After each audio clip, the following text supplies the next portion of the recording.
a glória vem agora. Tá na hora de você comemorar, agradecer por tudo que o Senhor te fez e muito mais irá fazer. Então glorifica, glorifica, pois a glória que tu manda não vai pro arquivo. O anjo está gravando tudo e transmitindo ao vivo. O céu inteiro está te vendo, então glorifica, glorifica, porque hoje você vai sair do anonimato. Isso não é teoria, é verdade, é fato. Deus está te abençoando, então glorifica, glorifica. Olá, meus queridos assistentes, onde quer que você esteja, meus cumprimentos e a salvação e a paz do Senhor para todos. Estou de volta para apresentar a live. Aliás, o tema que eu vou abordar foi abordado já uns dias atrás, mas não pude concluir por conta da internet. Então estou voltando para poder concluí-lo devidamente. O tema é 10 comportamentos da vida adulta que foram aprendidos na infância e em casa. Ok? A leitura bíblica está: pais, não irritem seus filhos, antes criem-nos segundo a instrução e o conselho do Senhor. Honra teu pai e a tua mãe, a fim de que tenhas vida longa na terra que o Senhor, o teu Deus, te dá. Filhos, obedeçam seus pais em tudo, pois isso agrada ao Senhor. Pais, não irritem seus filhos, para que eles não desanimem. Agora, vamos perguntar aqui, onde e quando começa essa existência humana? O fato de que a vida começa com a fecundação é uma certeza para a biologia. Dalton Luiz de Paula Ramos é professor associado de bioética da Universidade de São Paulo. Ele diz que no encontro do óvulo com o espermatozoide se inicia uma nova vida, um novo programa de desenvolvimento. A escolha de outra data para o início da vida é arbitrária e sem sentido biológico. As teorias sobre o marco inicial da vida perpassam aos âmbitos científicos, religiosos, cultural, filosófico e jurídico. Trata-se de assunto que suscita questões de grande relevância e sobre o qual não há um denominador comum. A Bíblia afirma que a vida começa exatamente no momento em que o elemento fecundado se torna um embrião. O embrião é a fase inicial do desenvolvimento humano, que começa com a fecundação do óvulo pelo espermatozoide. É um grupo de células que se dividem e se diferencia em órgãos e tecidos, formando o ser humano. Aí a Bíblia diz assim: teus olhos me viram a substância ainda informe, e no teu livro todos os meus dias foram escritos quando não existiam nenhum deles. Salmo 139, verso 16. Agora, nossa personalidade e nosso caráter hoje são reflexos dos tempos de criança. Pelo menos é o que defende vários estudos. Inúmeras pesquisas já foram realizadas e provaram que o comportamento adotado na vida adulta é em grande parte decorrente das experiências pelas quais passamos da infância. Isso porque muita gente não sabe que 94% do que aprendemos na infância e na casa dos nossos pais não foram aprendidos com o que nos ensinaram e sim o que vemos. Isso aqui é muito forte, gente. Não foi o que nos ensinaram. 94% foi daquilo que nós vimos os nossos pais fazerem. Às vezes até os pais inconscientemente não perceberam que nós, seus filhos, estávamos captando as ações que eles estavam realizando. Então veremos agora 10 comportamentos da vida adulta que foram aprendidos na infância e na casa de nossos pais. Primeiro, codependência. O que é codependência? Um homem que não sabe controlar as suas emoções e vontades é como uma cidade com seus muros derrubados. Codependência é um transtorno emocional que se caracteriza por uma dependência excessiva de outra pessoa. A pessoa codependente pode ter dificuldade em estabelecer limites saudáveis e pode se sentir responsável pelos problemas de outra pessoa. As pessoas que têm a codependência, elas podem ter, primeiro, dificuldade em definir limites para si. Segundo, dificuldade em ficar sozinha. Terceiro, medo profundo de abandono. E quarto, dependência de outros para um sucesso de identidade e autoestima. Essa situação tem início quando seus pais não deixam ou não deixaram a criança tomar decisões. Elas podem se tornar um adulto dependente física ou emocionalmente de outra pessoa. De acordo com a conselheira mental Laura J. Dessor, aquelas crianças que não puderam escolher como se vestir ou com quem brincar se tornam adultos codependentes. O que significa que você nunca terá, ou ela nunca terá o controle em seus relacionamentos, sendo facilmente manipulada. A segunda coisa é a intimidade. Intimidade com os pais é a relação de confiança e segurança que se estabelece entre pais e filhos. É uma relação que permite a expressão de sentimentos, pensamentos e segredos sem medo de julgamento. Importância da intimidade com seus pais. Vamos ver como é importante que haja essa intimidade de pais com filhos, porque os filhos têm que confiar no pai e na mãe, até para exteriorizar os seus sentimentos, exteriorizar as suas dúvidas. Ele pode tirá-las com o pai e com a mãe, a depender desse grau de intimidade. Então, quando acontece isto aqui, vamos ver aqui, primeiro, a intimidade com os pais promove o bem-estar físico e mental entre ambos. Segundo, proporciona uma base sólida para o desenvolvimento emocional dos filhos. Terceiro, contribui para a formação de indivíduos mais seguros, responsáveis e independentes. Quarto, influencia diretamente os valores das próximas gerações. E quinto, a Bíblia recomenda: honra o teu pai e a tua mãe, como te ordenou o Senhor teu Deus, para que tenhas longa vida e tudo te vá bem na terra que o Senhor teu Deus te dá. Deuteronômio capítulo 5, verso 16. Como foi a relação com seus pais, meu assistente? Se na sua infância você era ligado a seu pai como adulto, sabe lidar com intimidade, pois a pesquisa encontrou uma conexão definitiva entre a qualidade de relação pai e filhos e as relações interpessoais mais tarde na vida. Disse o pesquisador-chefe Dr. Norrit Nahman. O que quer dizer que quando criança você teve uma conexão emocional com seu pai, você é capaz de ingressar em um relacionamento íntimo saudável com o eventual parceiro amoroso.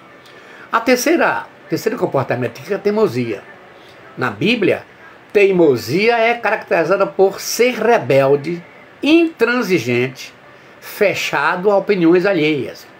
E Deuteronômio 31, 27, nós encontramos esse registro. Pois eu sei como são rebeldes e teimosos, se mesmo agora, enquanto ainda estou vivo, e em seu meio vocês se rebelam, quanto mais depois da minha partida. Moisés estava colocando essa situação perante o povo e chamou de rebelde. E de fato era mesmo. Deus o chamou de dura cerviz, ou seja, aquela aqueles caracteres que fazem com que você não queira obedecer, mesmo sabendo que tem que obedecer. É envolve o seu ato volutivo, eu não quero. Isso aí chama-se dura cerviz. Essa teimosia caracteriza muita gente. Agora, se você teve pais muito controladores, você pode ter se tornado um adulto teimoso. Teimosia é um mecanismo de defesa que as crianças adotam para escapar da vontade dos seus superprotetores. Quando crescem, elas provavelmente chegam a esse comportamento para a fase adulta. O quarto comportamento aqui são os problemas de comunicação. Problema de comunicação pode ser causado por vários fatores, como a falta de clareza, barreiras culturais, problemas de voz, entre outras. As falhas que você vai ver agora, essas falhas de comunicação que podem ser dessa forma aqui. A mensagem não é transmitida com clareza. Nem todo pai, toda mãe consegue transmitir a mensagem com clareza. Depois vem a mensagem é transmitida de forma ineficaz. Uma mãe dizia sempre à filha: você é uma moça dessa, você precisa entender que você agora é uma moça, uma mocinha. E um dia essa mãe chegou no quarto e encontrou a menina, se achou moça, estava lá com o aparelho de maquiagem, se maquiando, A mãe chegou: tá fazendo o quê, menina? Eu estou me maquiando. Se respeite, se é uma criança dessa. Quer dizer, uma mesma hora que a mãe falou que a menina estava moça, já descaracterizou, chamando de criança. Essa forma de conduta dos pais não gera um bom futuro para a criança. Às vezes a mensagem não é entregue, ou é entregue de forma incompleta. A mensagem é mal interpretada. A mensagem geral gera confusão e mal entendidos, como diz a Bíblia em Provérbios 4, verso 1. Meus filhos, ouçam quando seu pai lhes ensina.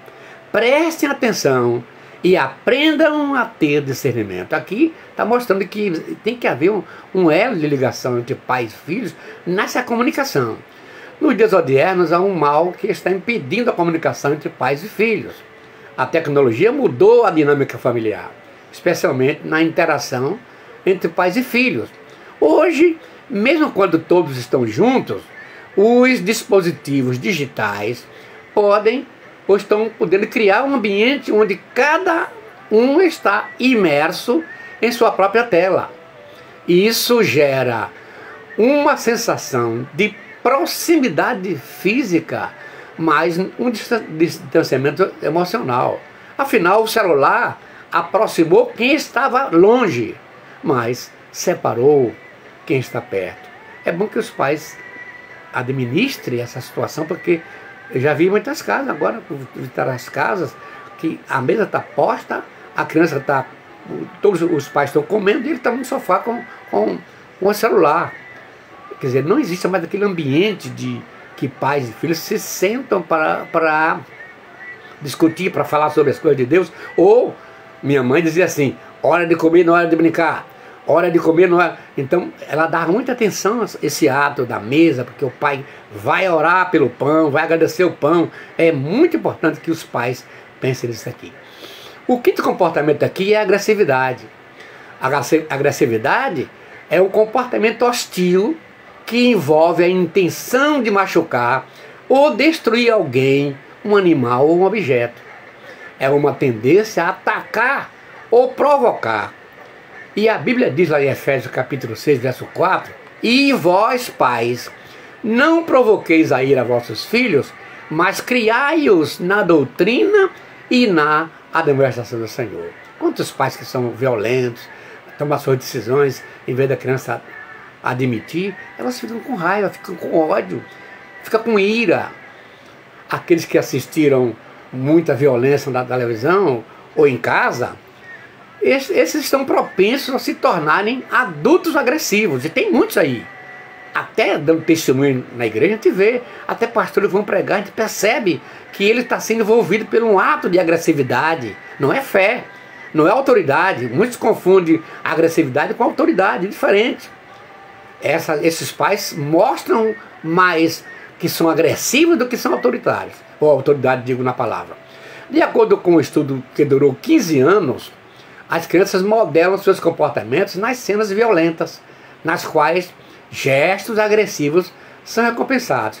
E onde é que a criança vê isso? Na própria casa, o próprio pai, a própria mãe, os atos de violência, a agressividade que às vezes nós pais não conseguimos conter o nosso ânimo, o nosso comportamento, e aí nos comportamos de modo agressivo e a criança não tem outra coisa senão aprender.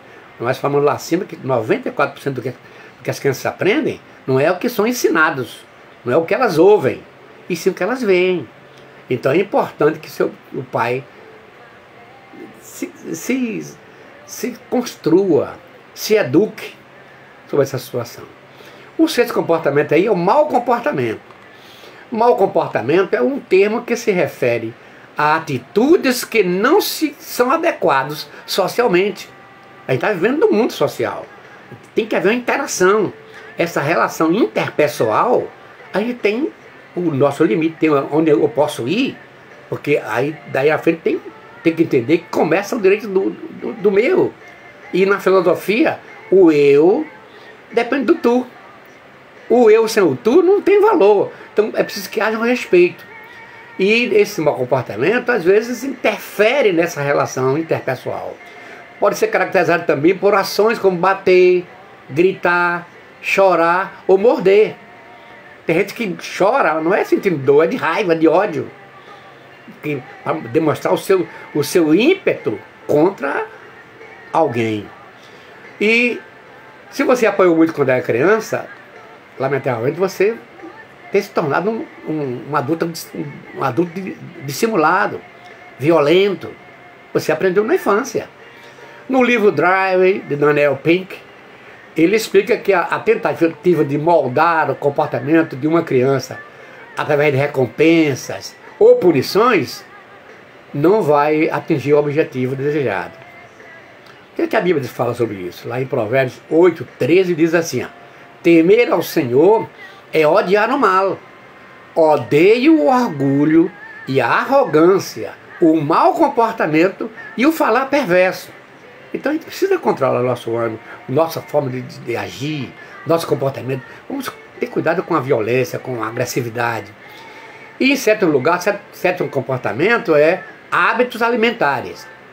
Falar de hábitos alimentares é uma tarefa complexa, gente, porque cada pessoa tem sua história, sua postura, sua índole. E os alimentos que os brasileiros põem no prato são determinados por diversos aspectos, como econômicos, aspectos sociais, aspectos culturais, aspectos educacionais, aspectos pessoais, aspectos geográficos, aspectos nutricionais, biológicos, fisiológicos e psicológicos. Olha quanta coisa que está adequando, que está norteando o modo de alimentar dos brasileiros. E esses fatores são normalmente independentes ou complementares. Entender o comportamento alimentar é fundamental para mudar o sistema alimentar em prol de uma alimentação saudável. Paulo, escrevendo a 1 Coríntios capítulo 10, 31, ele instrui: portanto, quer vocês comam, bebam ou façam qualquer outra coisa, façam tudo para a glória de Deus. Traumas da infância podem ocasionar obesidade na fase adulta, porque o ato de comer entra como se fosse uma fuga. Muitos comem demais porque não está conseguindo vencer os obstáculos da sua casa. Aí apelam para a comida, é como se fosse uma fuga. Vários estudos indicam, ou já indicaram, que uma correlação que há entre transtornos alimentares e abuso sexual, por exemplo, e outras experiências traumáticas na infância. E outro estudo em 2007 apontou que o abuso sexual na infância aumenta o risco de obesidade em 27% em comparação com mulheres que nunca foram abusadas sexualmente.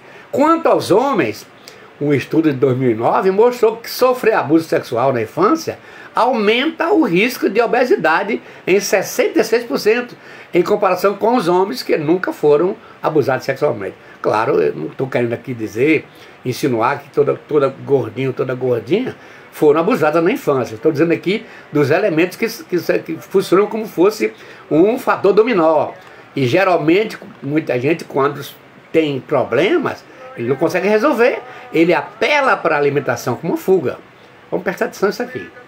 Agora vem aqui o oitavo comportamento, é o desempenho fraco. A gente não consegue enumerar os casos de muita gente, tanto na sala de aula, o professor Isaías, ele lecionou 28 anos, língua portuguesa, literatura, filosofia, psicologia, redação, e a gente percebe que muita gente tem um desempenho fraco, e não é só na escola. Tem gente que não consegue deslanchar no trabalho, na sua vida como marido, como esposa, como esposo, como pai. O desempenho fraco pode significar que alguém ou algo não está atingindo as metas ou resultados esperados.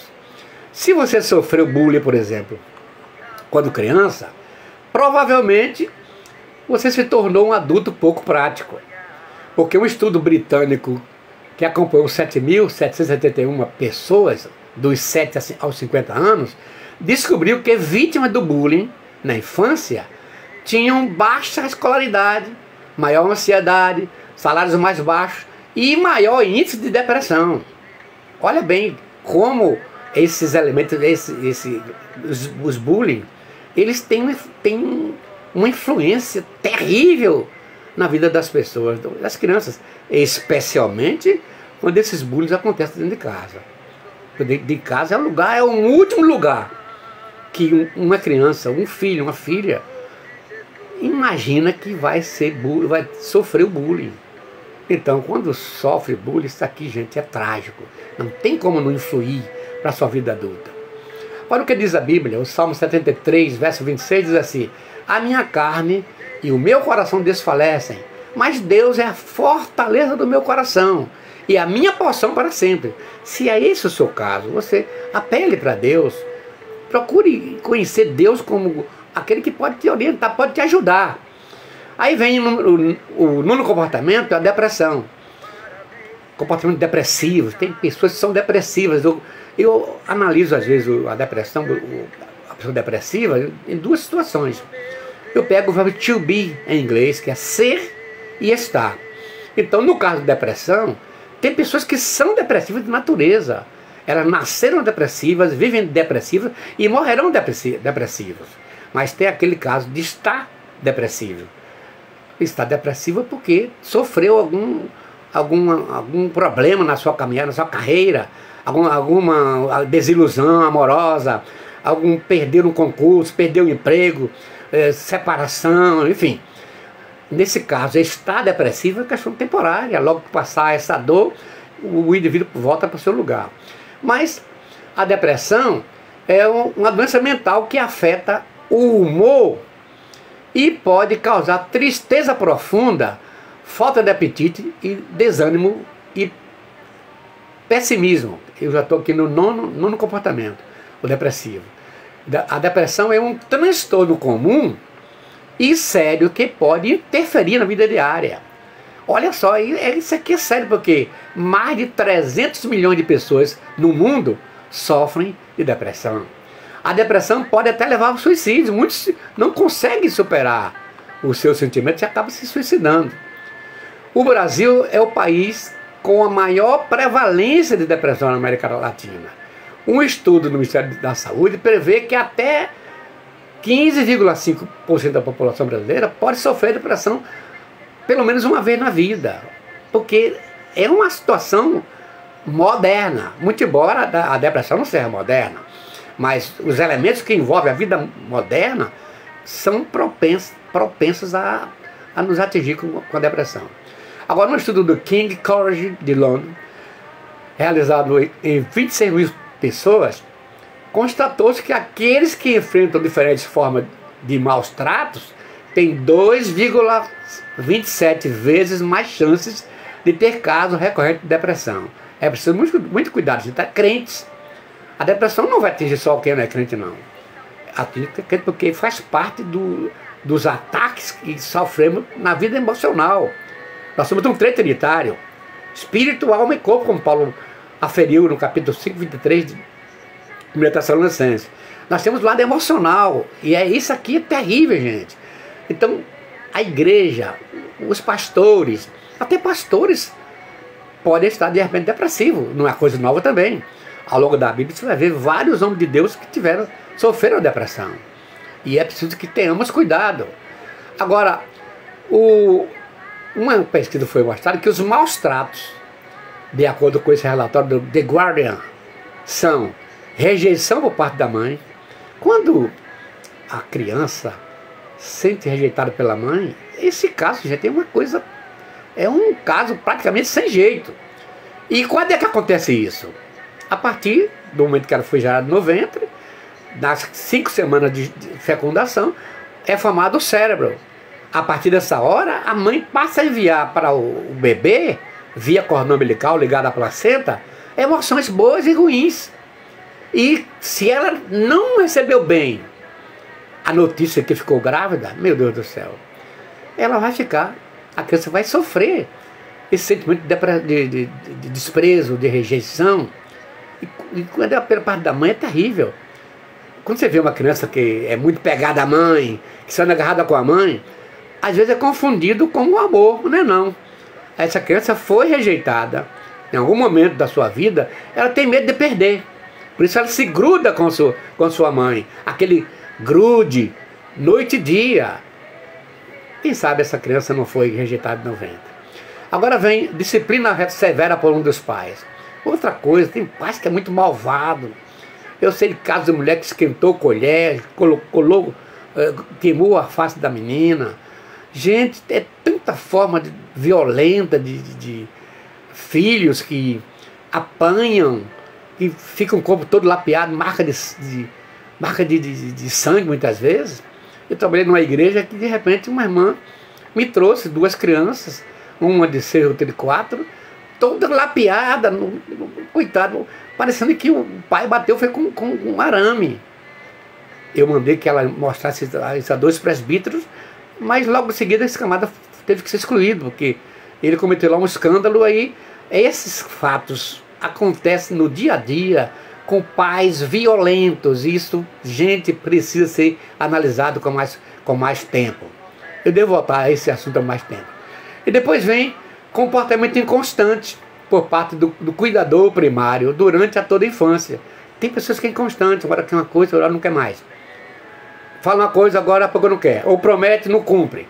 Fala que vou lhe dar isso, vou lhe bater e não bate. Ou vou lhe dar isso, se você passar de ano e não dá. Esses comportamentos, gente, é terrível. Esse comportamento constante traz prejuízos, muitos maus tratos físicos e sexuais, pode também acontecer isso aí. E 10º em último lugar, o 10º comportamento é comportamento explosivo. Meu Deus do céu. O que tem de gente explosiva, gente que já anda com uma bala na agulha pronto para explodir, para estourar. É esposa violenta, é marido violento e até filhos violentos. Onde foi que os filhos aprenderam? Na casa dos pais. Pais violentos geram filhos violentos. Pais agressivos geram filhos agressivos. Pais explosivos geram filhos explosivos. Não é assim? O pai gordinho gera filho gordo. O pai narigudo gera filho narigudo. O pai magrelo gera filho magrelo. E quando você fala na criação, no comportamento, é a mesma coisa. O pai explosivo não tem jeito, gente. Vai gerar filhos explosivos. E o comportamento explosivo pode ser um sintoma de transtorno. É uma anomalia. Chamado transtorno explosivo intermitente, que é o TEI. Um transtorno de controle dos impulsos. O TEI é caracterizado por episódios de agressividade desproporcionais aos eventos que os desencadeiam, como agressões físicas sem justificativa. O indivíduo maltrata, fere, sem motivo. Surto de raiva repentinas. Pessoas que qualquer coisa surtam, ficam enraivadas, e aí quando elas estão assim, é o fator dominó. Uma pedrinha começa a empurrar a outra, começa a fazer violência. Aí vem pressão e batimentos cardíacos descontrolados. O coração não aguenta. Por isso que pessoas assim não vivem muitos anos. Porque o coração não aguenta esse bate, essa violência, esses caracteres de explosão. O coração não aguenta. Depois vem arremesso de objeto durante a crise. Tem gente que, quando está zangado, quebra, joga pedra na casa, quebra tudo. Eu conheço um que matou até o galo. Chegou em casa zangado. Hoje aqui ninguém fala mais que eu. E a mulher ficou toda assustada assim.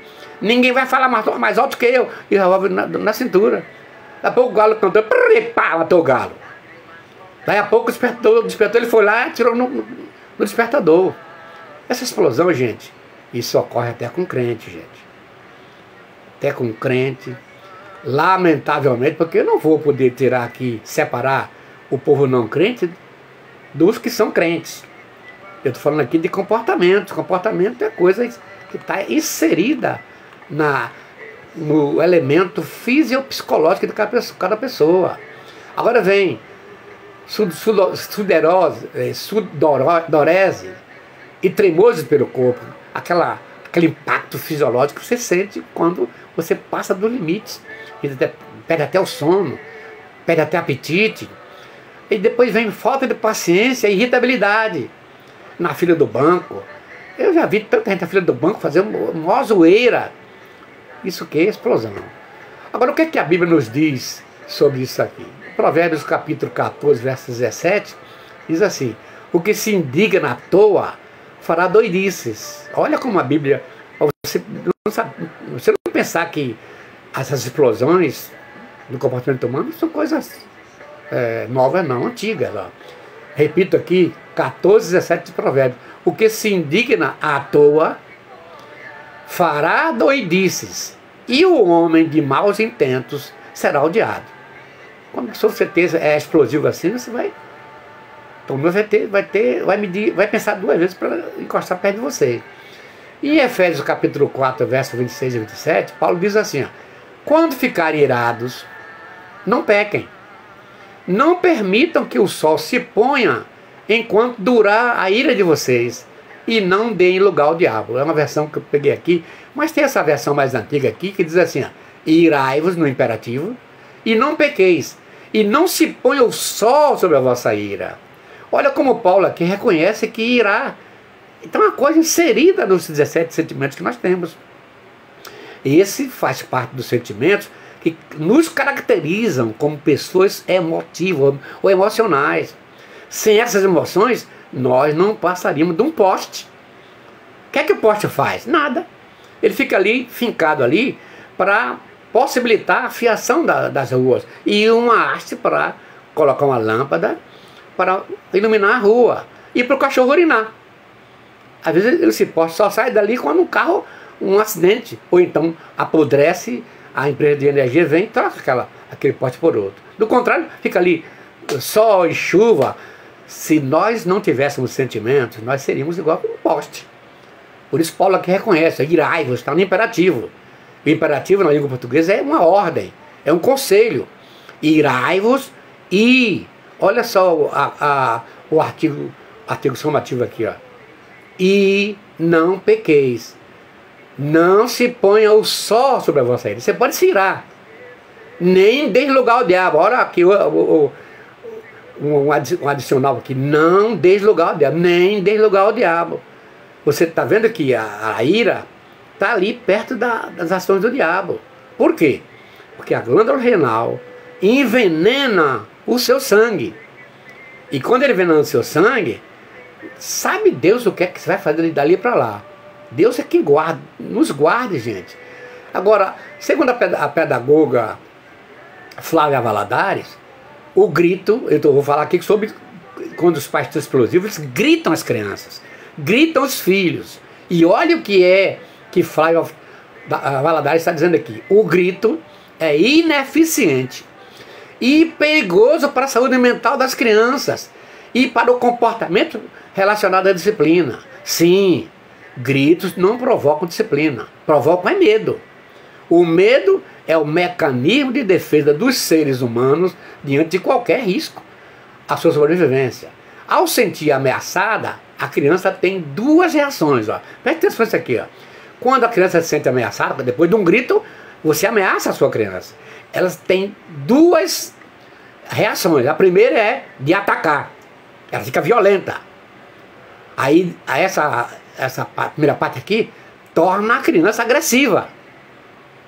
Depois vem o fugir, que é a segunda reação. E esse fugir, ele não pode fugir. Aí vem o quê? A depressão. A criança vai pro canto, vai chorar, vai ficar ali a vida toda.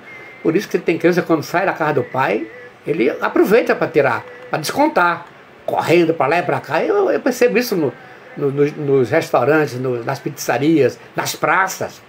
Eu tenho perguntado a alguns pais, diz uma coisa, em sua casa essa criança não tinha muita coisa. É verdade, pastor, é verdade. Por quê? Ela aproveita para soltar a franga, para soltar a sua imaginação. Agora, e o que acontece, pastor Isaías, ao cérebro de uma criança, quando os pais gritam com ela? Preste atenção que você que é pai, tá tendo filhos ainda pequenos. A primeira coisa que acontece aí, o medo é ativado e o coração começa a bater muito forte quando você grita a ela. Segundo, o cérebro recebe sinais de perigo, insegurança e ameaça. Olha quanta coisa, gente. Terceiro, o cérebro libera dopamina e adrenalina, preparando-a para fugir.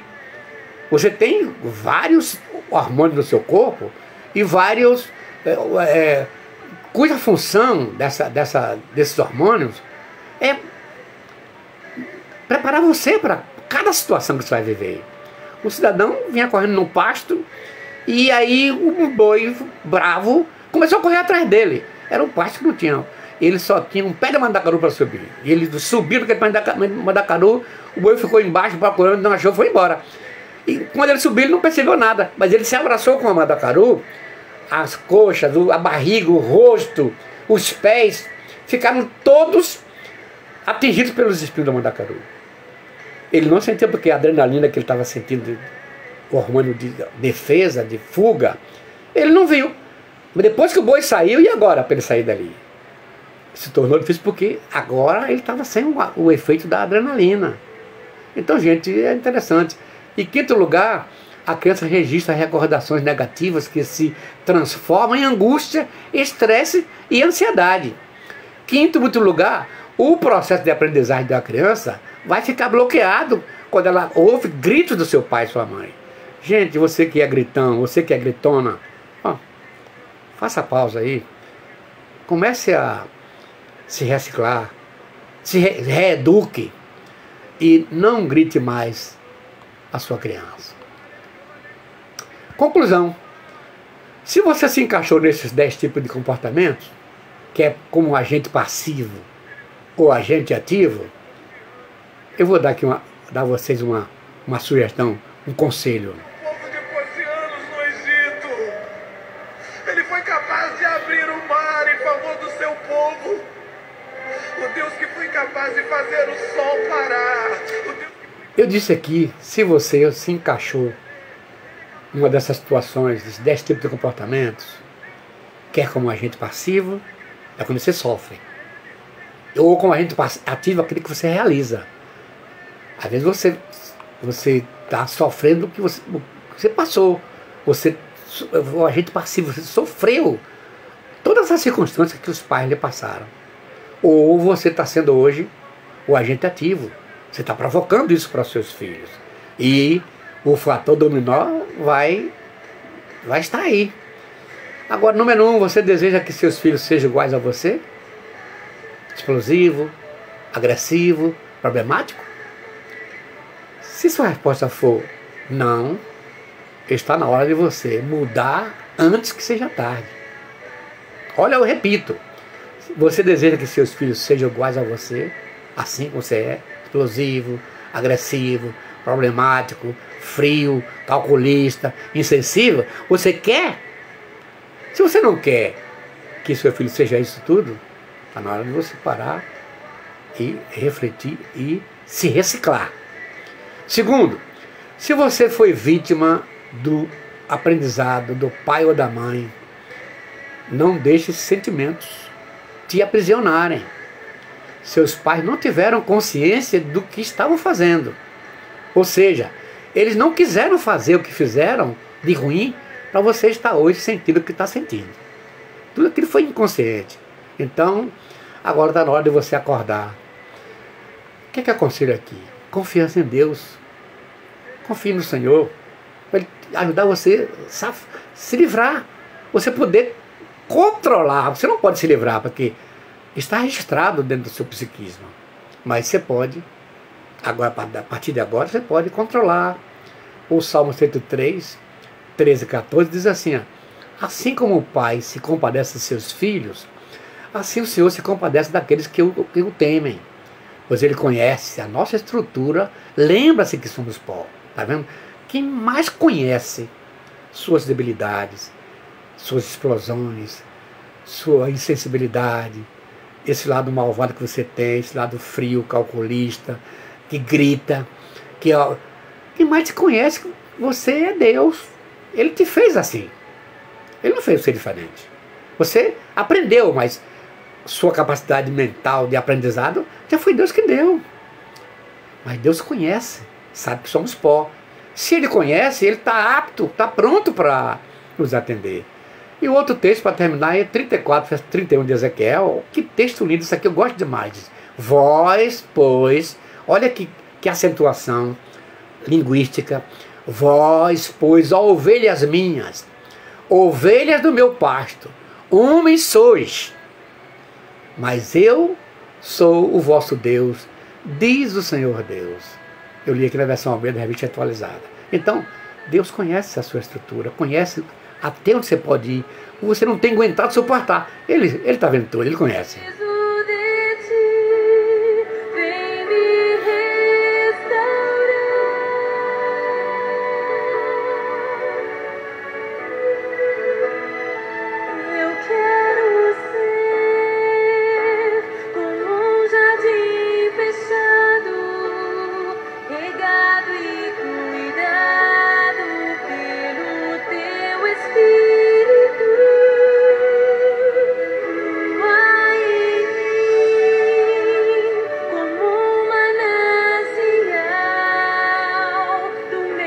Eu agradeço de coração todos que já estão aí me assistindo, os que vão me assistir através dos vídeos que ficam aí no YouTube, nas redes sociais. Eu vou orar por vocês nesse tempo, Pai Celestial.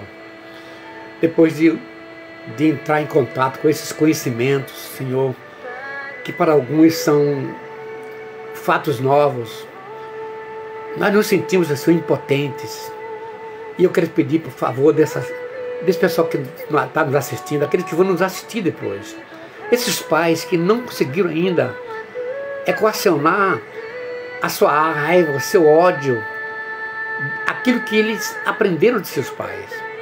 Faça, Senhor, uma obra. Ajude eles a se reciclar, se controlar. Para a glória do Teu nome eu te agradeço. Em nome de Jesus. Amém. Porque o Senhor, Ele tem piedade de si. Terá piedade de todos os lugares assolados dela. E fará do seu deserto como um jardim do Senhor. Regozijo e alegria se acharão nela. Ações de graça e som de música.